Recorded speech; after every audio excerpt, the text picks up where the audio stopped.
How do you take control of a conversation when it starts drifting away from you selling to the customer and them just giving you a run for conversations? So, this comes from where it started when you approach them, usually. Did you come to them with enough value? Did you come to them sounding unique? Did you come to them sounding different than like how everyone else has already greeted them that night? Oh, what's your name? Where are you from? What do you do? Like that stuff is not going to set you apart. So if that's how you approached him, chances are he's going to start running that conversation, right? So what that means is the customer is taking control of the conversation instead of you taking control of the conversation. So if you didn't come to the conversation with value, you have to backtrack and figure out what it is the customer is there for, what type of experience does he want, and you have to pull those clues out of him. So go back to the beginning, start the conversation over again, get away from that, use something to just break the conversation, like, oh, I spilled my drink, and then like rub your boob on, make it a joke, make it funny, or anything you can to just like totally change the subject and then restart with like an entirely different mood, entirely different vibe for the conversation. Like you totally forgot what you were just talking about. So bring it back to value, take control of the conversation. You can do that by telling a joke. You can also do this by applying a technique called the 3 yeses, 3 affirmative responses from the customer. So say, for example, the customer is talking about like it's a work-related conversation and he's talking about all the stuff that he does at his job. You can say, like, Mike, you are such a reliable person at your job, aren't you?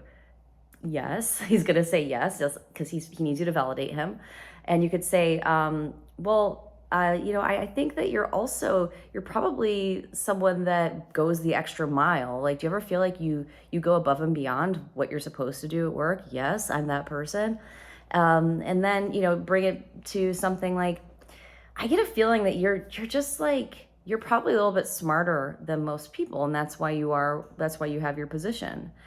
Yes. So you're telling him what he values in himself that he's not verbalizing. He's giving it through examples, and you're parroting it back to him and bringing it into succinct words that represent that. So you're telling him he's reliable, you're telling him that he's hardworking, and you're telling him that he's intelligent, he's smart. Yes, yes, yes. No customer's gonna say no to any of those things. So now that you're getting an affirmative pattern, the next thing you do is you say, I think that you're the perfect guy that I want to give my best dance to tonight. Let's go now. Right? So what guy is gonna, because if he says no to that, he's saying no to everything else you said before that. So that's another way to turn the conversation around and get them in the pattern of saying affirmative things instead of just running on and on.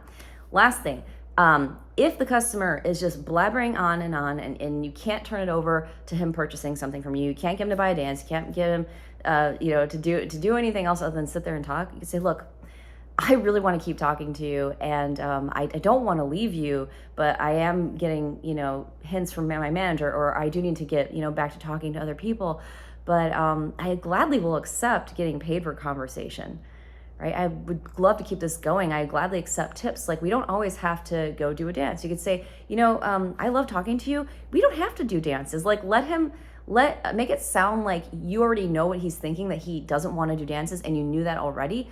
We don't have to do dances. Like, we could just sit here and you can tip me to talk. Like, I'm actually enjoying this if you don't want to do a dance. So, once again, making them think that it's their idea. So, try those things. Try bringing the conversation back to points of value. And you could do that by an attention getter, make it a joke. You could do that by trying 3 affirmative statements to try to turn the conversation over, and then if all else fails, then just let him know that he can also pay you not for dances but for other things, because you're more than just a person that dances. You have a whole bag of tricks. You're full of tools, and you are the full experience, and you deserve to get paid for each and every one of those things that you bring to the table when you're at the club.